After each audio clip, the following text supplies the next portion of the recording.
Before you scroll, listen to this. Sometimes, God's greatest gifts come wrapped in the word no. It's painful. It's confusing. You pray for something with all your heart, and heaven seems silent, or worse, it shuts the door. But what if that no isn't rejection? What if it's redirection? Let me tell you a story about a woman who learned that God's no was really saving her life. Her name was Grace. She had faith, the kind that could move mountains. Every night she prayed for one thing, that God would bless her relationship with a man she thought was the one. She fasted, she cried, she waited. But then, suddenly, he left.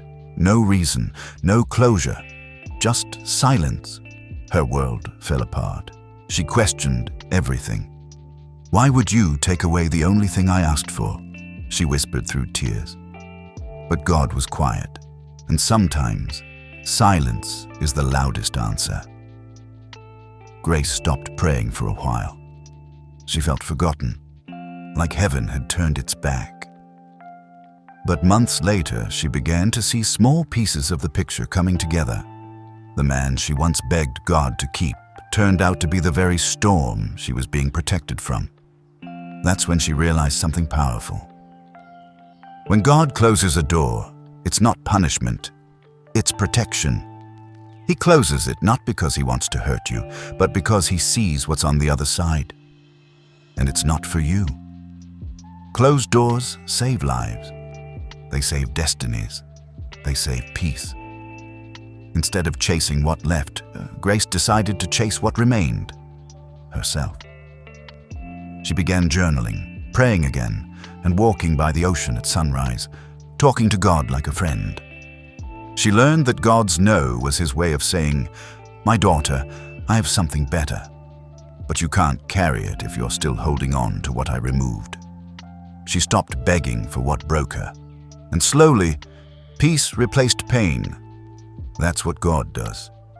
He turns heartbreak into healing when you let him. 2 years later, Grace met someone new. Not perfect, but pure. Someone who didn't just speak love, but lived it. This time it felt different. Steady, calm, God-centered.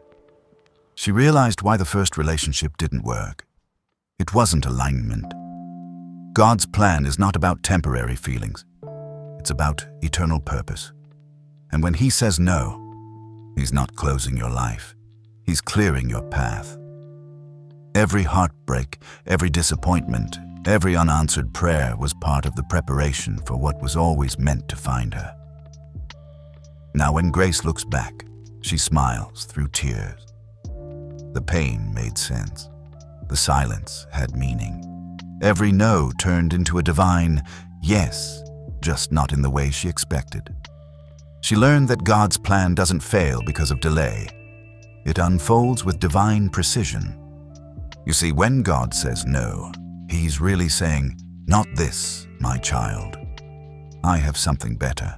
Trust me." So if today you're facing a closed door, a relationship that ended, a job that slipped away, a prayer that seems unanswered, take a deep breath and whisper, "Lord, I trust your no."